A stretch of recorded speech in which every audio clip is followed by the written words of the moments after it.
Good morning everyone, আশা করব তোমরা সকলে ভালো আছো। বংশুস্মিতাস লাইফস্টাইলে তোমাদের সকলকে অনেক অনেক স্বাগত, অনেক ভালোবাসা। চলো তাহলে সকাল সকাল আজকের ভিডিওটা শুরু করা যাক। আশা করব তোমাদের সকলের ভালো লাগবে। তাহলে চলো শুরু করি। ঘুম থেকে উঠেই তো মোটামুটি ভেবে নিই কোন কাজটা করব কোন কাজটা করব না। তাই আজকেও কিন্তু বরাবর ভেবেই রেখেছি কোন কাজটা করব কোন কাজটা করব না। তাই সকাল সকাল আমি আগে রান্নার যা আছে সেগুলো সেরে ফেলবো, সেরে ফেলে আজকে আমার ঘরটা পরিষ্কার করব। আর এখন যেহেতু আমার এইরকম একটা পরিস্থিতি, তো এই সময়টাতে আমি তাও রিস্ক নিচ্ছি ঘরটা পরিষ্কার করার, কারণ আমার হাজবেন্ডের চোখের সমস্যা আছে। করেছো তাই ভাবলাম যে আমি পরিষ্কার করি। আর এখন তো একদমই প্রথমের দিক, অনেক কম মাসি, তো এই সময়টা অসুবিধা হয় না। তো এর পরে হয়তো খুব অসুবিধা হতে পারে। আসলে পুজোর পর আর একবারই ঝেড়েছিলাম, তারপর আর ঘর দোর ঝাড়া হয়নি। ঘরের অবস্থা খুব খারাপ, ঝুল টুল হয়ে ধুলো টুলো হয়ে খুব বাজে অবস্থা। আমি এরকম নোংরার মধ্যে আসলে থাকতে পারি না, তাই ভাবলাম আজকেই করি পরিষ্কার। তাই সকাল সকাল রান্না আর যে ছাদের কাজ আছে সেগুলো সেরে ফেলবো। আর এখন তো জামা কাপড় যেগুলো মানে ছোট ছোট সেগুলো আমি কাচি, আর আমার হাজব্যান্ডকে বললাম যে তুলে দিতে ছাদে। আমি আস্তে আস্তে ছাদে উঠলাম। আর এখন আমরা বারবার তাকাচ্ছি ওই দিকটায়, কারণ একজন ডাব পাড়তে এসেছে আমাদের পাশের বাড়ির গাছের থেকে। তো আমরা এখন চিন্তা করছি তার থেকে ডাবটা কিনে নেব নাকি আমাদের নিজেদের গাছে যে একছড়া ডাব হয়েছে সেটা পাড়াবো। তাই নিয়েই দুজনে মিলে আলোচনা করছি, আর দুজন মিলে মেলছি, এই করি আর কি। ও এখন অনেকটাই কেচে দেয়, অনেকটাই রেসপন্সিবল হয়ে গেছে, মানে আগের থেকেও এমনিও খুব রেসপন্সিবল, কিন্তু এই সময়টা খুব টেক কেয়ার করে আর খুব রেসপন্সিবল মানে বিহেভ করে আর কি। তো সেটা খুব ভালো লাগে। আর যখন আমি এই নিউজটা মোটামুটি সকলকে জানিয়েছিলাম, সবার মুখ থেকে একটা কথা আমি কিন্তু উত্তর পেয়েছিলাম যে এত তাড়াতাড়ি কেন, মানে এত তাড়াতাড়ি আবার আর একটা বাচ্চা প্ল্যানিং করা, সেটা কেন?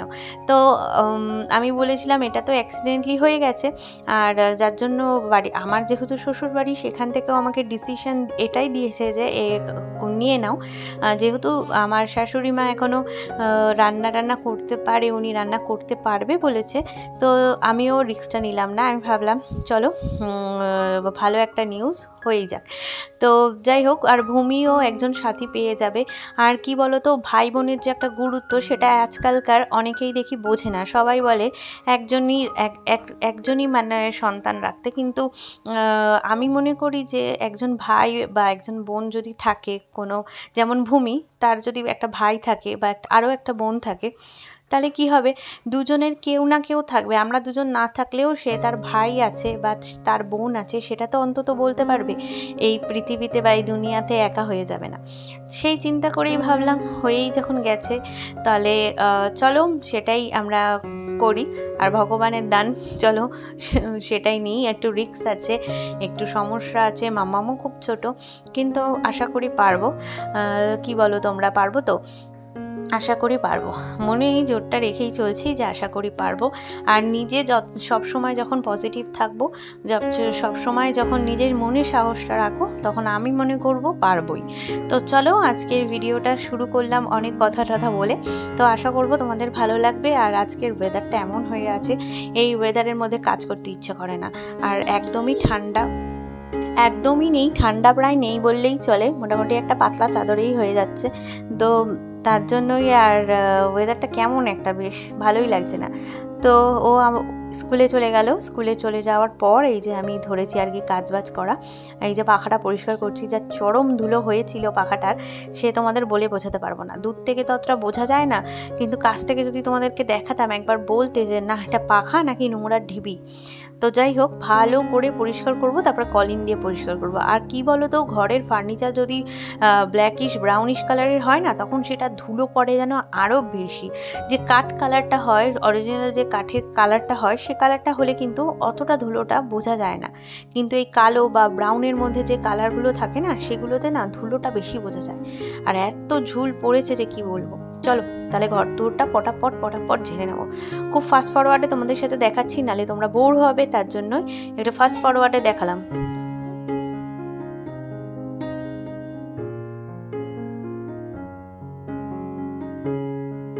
খুব ধুলো লাগছে বলে মুখে আবার ওড়নাটা বেঁধে নিলাম। প্রথমে ওড়নাটা বেঁধে নিয়েছিলাম, তারপরে আবার মাঝখানে দোকানে গেছিলাম, তারপরে আবার এসে এই যে ঘর ঝাড়তে লেগেছি। তার জন্য আবার বেঁধে নিলাম, নাহলে আমার আবার হ্যাঁচি কাশি শুরু হবে, আবার শ্বাসকষ্ট আছে, সেটাও শুরু হলে তো আর এক বিপদ, তখন হসপিটাল নিয়ে টানাটানি করতে হবে। তার জন্য মুখ চোখ ঢেকে নিলাম আর ভালো করে দেখো ঝুলটা ঝেড়ে নিচ্ছি। একটুখানি কষ্ট হচ্ছে, একেবারে যে হচ্ছে না তা কিন্তু নয় বন্ধুরা, একটু কষ্ট হচ্ছে, কিন্তু কি করা যাবে, করে ফেলতে পারবো আমার মনে হচ্ছে। তো চলো মোটামুটি ঝুল টুল ঝেড়ে নিলাম, ঝেড়ে নিয়ে এবার একটু মোছামুছি করব। অনেক জিনিস আছে যেগুলোকে ফেলালেই ফেলতে হবে আর কি, মানে ফেলেই দেবো বলতে পারো। তো সেগুলোকেও বার করব, যা জঞ্জাল আছে ঘর থেকে আজকে বের করে বিদায় করব। মানে একদম ঘর আজকে আমি পরিষ্কার করেই ছাড়বো, এই আমি প্রথা নিয়েছি, একদম বেদবাক্য নিয়েছি, আর কিছু করার নেই। তো যাই হোক, ভালো করে এখন এই যে ঝুল টুল ঝেড়ে যা যা আছে এদিকে বাদ টাদ দিয়ে এখন আমি যাব হচ্ছে একটু ড্রেসিং টেবিলটার বাইরেটা মুছবো আর আলমারির বাইরেটা মুছবো। ড্রেসিং টেবিলের মাথায় এক গাড়ি জঞ্জাল ছিল, সেগুলোকে ঠিক করলাম। আর এই দিকে দেখো যা আছে এই আলমারির মাথায় সেগুলোকে, বাতিলগুলোকে আগে বাদ দিয়ে ফেলাবো, তারপরে হচ্ছে আমি আলমারির এগুলোকে একটু মুছবো, ধুলো ধুলো হয়ে গেছে।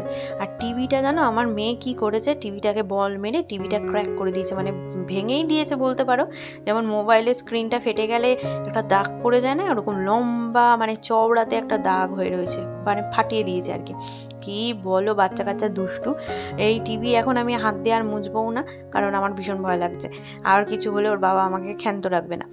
তাই টিভির থেকে দূরে থেকেই যতটুকু পারবো ততটুকু করবো, তোমাদের সাথে শেয়ার করছি। আর ডয়ারের যা যা জিনিসপত্র ছিল, বাজে জিনিসপত্র, সেগুলোকে বাইরে বার করে ফেলে দিয়েছি। খালি দেখো চোখ দুটো দেখা যাচ্ছে, কি করবো, এত ধুলো না, মানে আর কুল পাচ্ছি না। তো চলো ওইদিকে ঝাড়া টাড়া সব মোছা হয়ে গেছে, জানলাটা মুছছিলাম, মুছতে মুছতে মনে পড়েছে আরে আমি তো ভিডিওই করছি না। এই হয়, মানে কাজ করতে করতে মনে পড়ে আরে আমাকে তো ভিডিও করতে হবে, মাঝে মাঝে তো আমি ভুলেই যাই। যাই হোক, এত বড় তো ইউটিউবার হয়নি যে 50 ঘন্টা হাতের মধ্যে ফোন থাকবে আর ক্যামেরা অন করে বসে থাকবো। তো সেই জিনিসটা এখনও আসেনি, যখন সেরকম দিন আসবে তোমাদের সাথে অবশ্যই সবটা তখন শেয়ার করব। তো যাই হোক, অনেক কষ্ট করে আজকে এত কিছু পরিষ্কার করা, এত কিছু মোছা, সত্যি কথা কষ্ট বড্ড হচ্ছে, কিন্তু কিচ্ছু করার নেই, করতেই হবে। কিছু কিছু সময় আমার মনে হয় কি আমি মনে হয় একা, আমার মনে হয় কেউ নেই কিছু করার, কিন্তু তারপরে মনে হয় না বাবা, নিজের কাজ নিজেকেই করতে হয়, কিচ্ছু করার নেই, তোমার কাজ তোমাকেই করতে হবে, তুমি যতই কষ্ট হোক। ডাক্তার তো এখন ঘরদোর মুছতে নাই করেছে, যদিও বা স্টিক দিয়ে বলেছিল মুছলে মুছতে পারো, কিন্তু খুবই কম, কারণ এখন খুব আর্লি স্টেজ, যার জন্য। তো কি করবো, এখন মুছতেই হবে। হাজব্যান্ড চলে গেছে স্কুলে, আর এই ধুলোর মধ্যে তো আমি থাকতে পারবো না, একবার যদি না মুছি তাতে হবে না, মানে বিরাট ধুলো। তো তার জন্য আমি অনেক কষ্ট করে বসে বসে বসে বসে দেখো কীভাবে বসে বসে মুছছি, আস্তে আস্তে আস্তে করে মুছছি। যখন 8 মান্থ 9 মান্থ হয়ে যাবে তখন কিন্তু মোছা যায়, তখন অসুবিধা হয় না।